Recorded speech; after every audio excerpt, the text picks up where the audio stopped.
Hello and welcome. Robert Redford, Deborah Winger and Daryl Hannah provided Legal Eagles director Ivan Reitman with a stellar cast. What could possibly go wrong? Well, it depends on your critical view of the outcome of the movie and maybe your perception of Reitman as the director of such comedies as Cannibal Girls, Animal House, Meatballs and action comedy Ghostbusters. As it turned out, there were a few unpredictable twists and turns before Ivan got the cameras rolling on Legal Eagles, which was not originally a romantic comedy. It was initially written for two other big stars who, for various reasons, couldn't do the film. The casting of Redford was more by chance than anything else, but it also led to a significant change to the original script, including the casting of Deborah Winger. Once the New York shoot began, tensions emerged on set which led to Redford declining to ever work again with one of his co-stars. However, before we got to discussing Legal Eagles, I started our chat finding out a little bit about what got Ivan into the movie industry when his family wanted him to be a lawyer. Okay, how long have you been in Japan? You just arrived. We've been here. I just took the family for a trip here for about 2.5 weeks. Oh, right. I see. Are you also promoting Legal Eagles there? I didn't come for that purpose. When we came for Ghostbusters to Japan, we really fell in love with the country and decided to come back with our children. All right. How many kids have you got? We have two. Two. All right. And so we decided to come back here on a family vacation. All right. And it just, I did accept to do 1 day's worth of interviews, which is today. All right, okay. I'm a little rusty, and I have not really thought about movies at all for about 2.5 weeks. Oh, I'm sure you'll be okay. Well, look, I must say that I enjoy, well, I think I've enjoyed just about all of your films. Stripes was one that springs to mind as quite a surprise. I wasn't too sure whether I'd like it, but I found myself enjoying it thoroughly. And I noticed that you say that you had wanted to make what you describe as a more sophisticated comedy. Why did you feel that? I haven't actually said that. It's been ascribed to me a number of times with regard to Legal Eagles because it's perceived by the media as a more sophisticated film because, I guess more because of the actors that are in it than anything else. I think Ghostbusters is a very sophisticated movie. It deals with some complex themes in a very funny way, and and I think because my films have also been thought of as youthful, they've been thought of as less sophisticated. Although I don't think so. So I think. I wouldn't ascribe more sophistication to Legal Eagles. It's just slightly different in its comedy form. Well, I certainly agree. I was simply quoting you from the production notes that were put together by Universal. Yeah. It says on the opening page, quote, "I had been wanting to do a comedy that was more sophisticated than ones I'd done before," recalls Reitman. "I thought lawyers would make good protagonists." Yes. What I meant is a comedy that was more character-based. Right. Right. Okay. Well, we've. It's a semantic argument, nevertheless. Isn't it? Sure, but no, I think it's quite interesting, and I certainly agree with you that Ghostbusters was a highly sophisticated comedy on all levels, and I mean the fact that it touched not just that sort of core of the movie-going audience, the so-called that sort of 14 to 25-year-olds, I think was proof of that itself.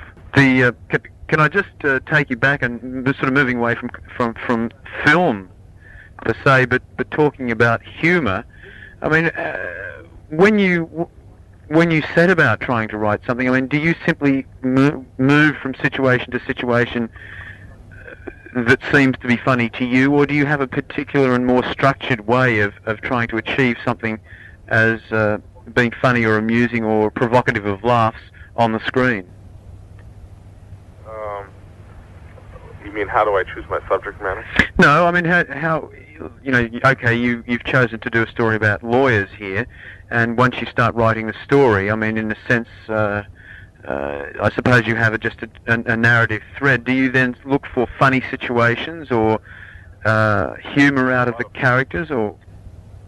It's a lot of things, but one has to be true to the story first of all. In other words, what would the characters do, and what kind, especially in a suspense comedy such as this, one tries to discover situations and plot turns that will make the story interesting. Mm. But beyond that, if one is going to deal with the art world or with the legal world, I try to infuse the story with as many interesting observations as I can based on my own viewpoints on those worlds. Right. And, I mean, does that sort of approach apply to most of the films that you've done? Yes, and I think it's probably happening more now than it did before as I get more confident in what I do. Right.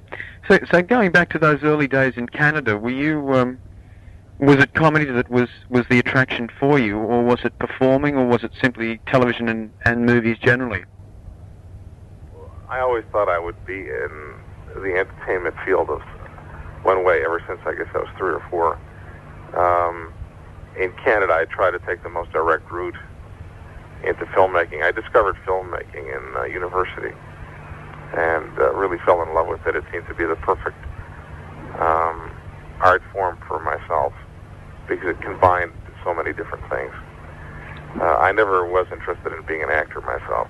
I always was interested in directing and writing and being behind the scenes. Right. What in fact were you studying at university? I was a music major. Oh, right. So at least it had a connection with the, it was part of the performing arts, in other words, as opposed to Yes. perhaps doing law or science or something like that. No. My parents wanted me to be a lawyer. Oh, did they? I would have nothing to do with it. Why not? I just, there was not enough fantasy in it. Well, that's certainly true. And I knew instinctively it wasn't how I wanted to spend my life.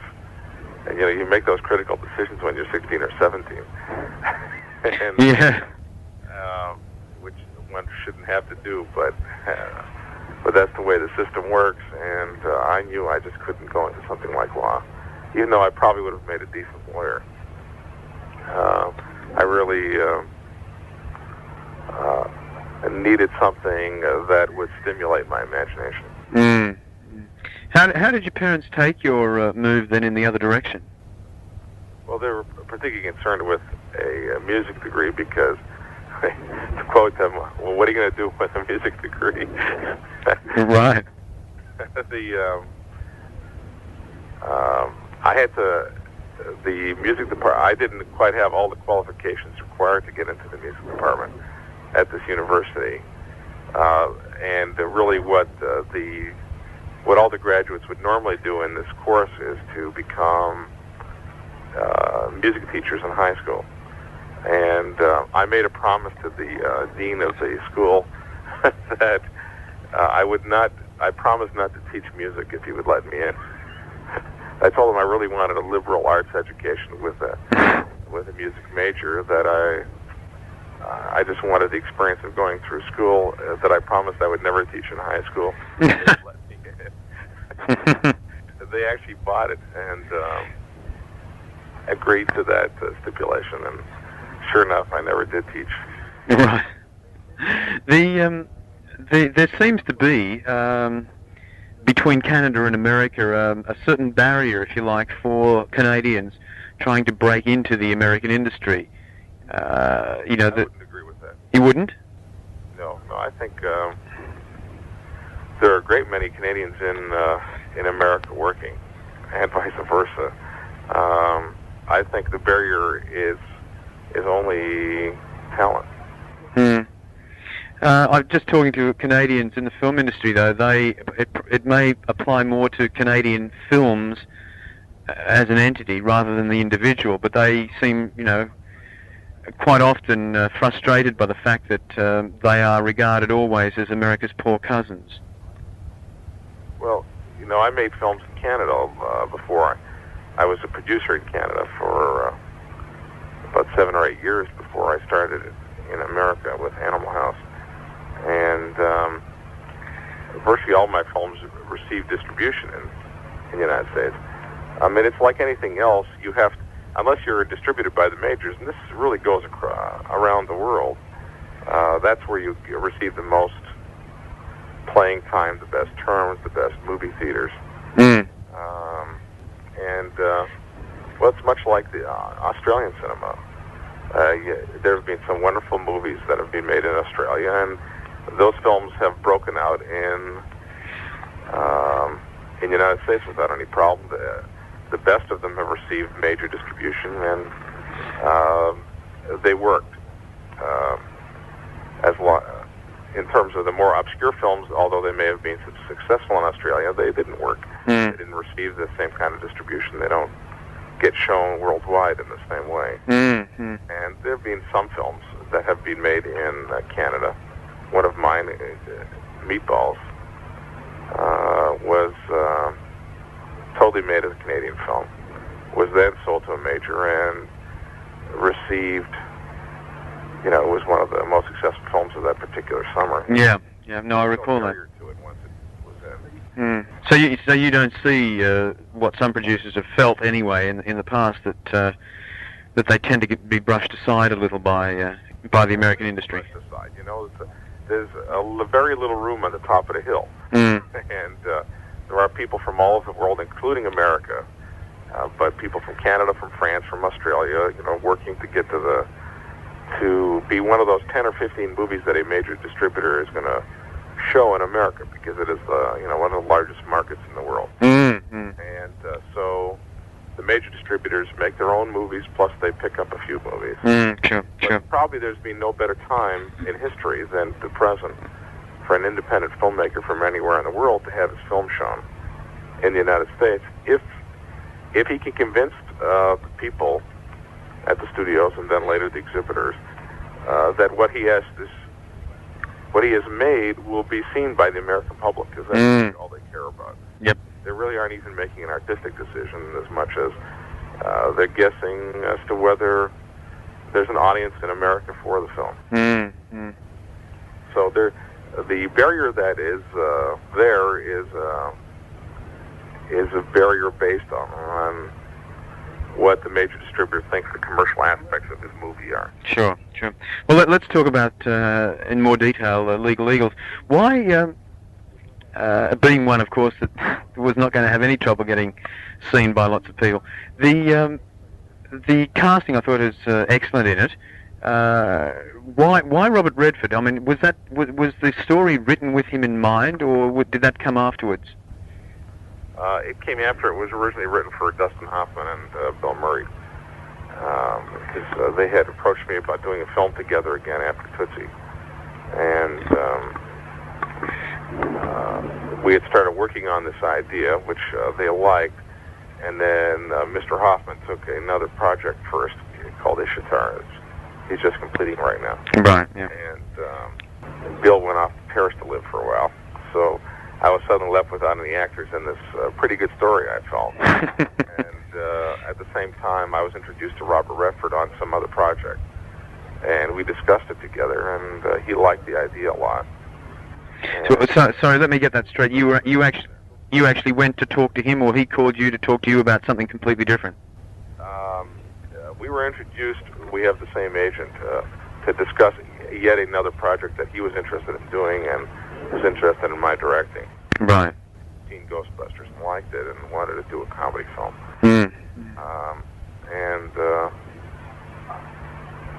I sort of talked him out of the other project because I didn't think it was that strong, and I thought this was better. And he said he wanted to work with a woman rather than another man in a buddy movie again. And so the film was altered. The story was altered that way. And that was actually a really excellent alteration, I thought. And what, that was his idea, was it? It was, well, his idea was to work with, he wanted to, one of his requirements was that he wanted to work, if he was going to do this kind of film, he'd rather do it with a woman co-star and a male, and make it also a romantic story. And I said, well, let me look at the story to see if that would work. So I worked with the writers and found that the story would easily accommodate it, and in fact would make it better. Right. And so, and that was as simple, or rather that was as complicated as it became. Once you'd got an agreement there on the story, then he was in. Yes, we showed him about 50 or 60 pages shortly thereafter, and he liked them and accepted on that basis. Did you? What was your? Because I think we all have preconceived ideas about Robert Redford now. What was your preconceived idea as such? And did you have to alter your approach to, to what you were doing with the character, with his character in the film? Well, I thought he was always, apart from his good looks, I always thought that he brought great conviction to any role that he played, and great believability. That he was a highly moral person, and played highly moral characters. I didn't ever get, in the last 10 years, a strong sense of his humor, and he has this great natural sense of humor. And the more I met him, the more I wanted to develop the character so that it would allow for that to be shown in the film. I wanted him to be a little out of control, a little bit more out of control than he's been in the last number of years. And the roles that he's chosen, they've always been very controlled characters. And I thought it would be interesting to see what would happen if things weren't always going right, if the character was slightly left-footed. Right. And I thought that worked out quite well. And how did he respond to that sort of that concept of the character? He liked it a lot, and would contribute ideas from his own life that could be used. Like what, for instance? I'd rather not say. Oh, go on. No, I won't. But it was just part of the. It's always been my working process with my actors, and it was something that Bill Murray and I always did, and it was nice to see that I could do it with Redford as well. Well, that is to draw on their own personal lives, and also not so much their own lives as certain character traits within them that gave the character a humanity. Well, can you talk about the human traits that you saw in Redford then that you were able to work on? Well, it's just he does have a great natural sense of humor. He's very warm.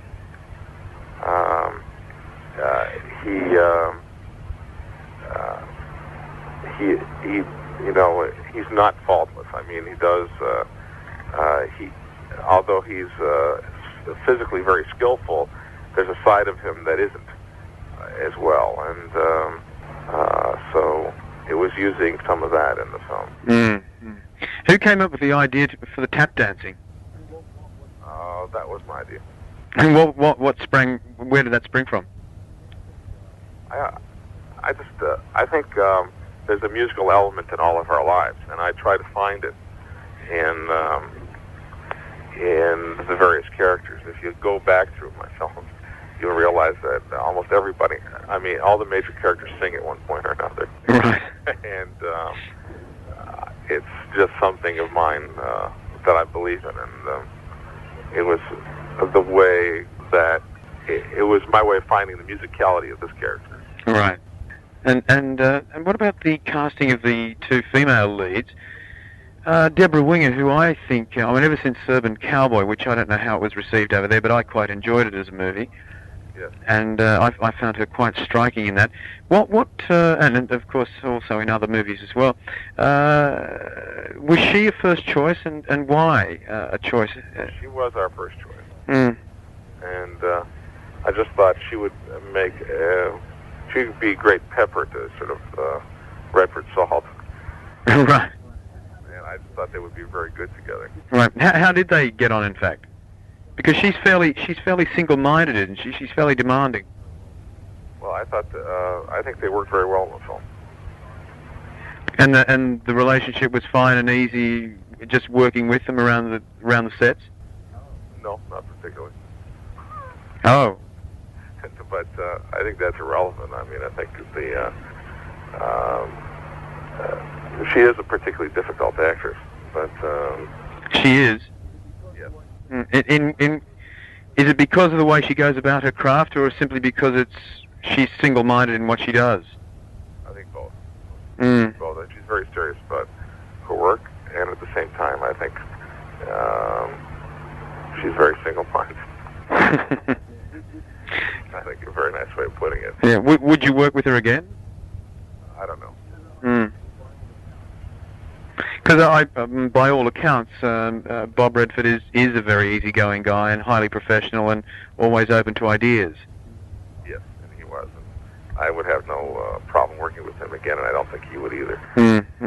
With me, I imagine that would not necessarily be the same. And what about with Daryl Hannah, who I've had the pleasure of meeting a couple of times and chatting to, and is a lovely lady. What was the thinking in her casting her? Well, I wanted someone that would contrast well with Deborah, that would not just by the way she looked, by her whole sound and the way she would act. It would be mysterious and beautiful and artistic. And I thought she really fit the bill, and she was my first choice as well. The casting came together very quickly. I would say it happened within 3 weeks. Oh, really? Yeah. Did Redford have any? Labor Day. Sorry. Go ahead.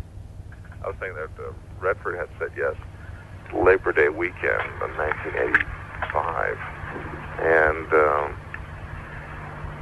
so a little something like a year ago. And less than a year ago. And Deborah said yes about 2 weeks later, and Daryl said yes about a week after that. And did Redford have any veto on who he'd play opposite? Well, I think it would be foolish of me not to sort of involve him in who he was going to play opposite. So there was a lot of discussions about the women that were available that would be right, and so he was in agreement before I went ahead and discussed the roles with any of the actresses I did. Did he end up with a similar feeling to you about Deborah Winger? I mean, that she was a little more difficult than was really necessary? No comment. I see. Right. And what about your parents? Must be sort of mildly satisfied now. If they wanted you to do law, this may be as close as you'll come to. I think they got the law thing out of their systems even early. Even earlier. When they saw that I was going to make a decent living at this profession, that there really was a formal way of living, itinerant. Then I think they grew more comfortable. I should note that the original ending of the cinema release version of Legal Eagles was changed for television with a different legal verdict. Sadly, Ivan passed away in February 2022 from natural causes at the age of 75. He'd continued to work as a producer right through to 2021. One of his last projects was a film called Triplets, reteaming Danny DeVito and Arnold Schwarzenegger, but adding Eddie Murphy into the mix.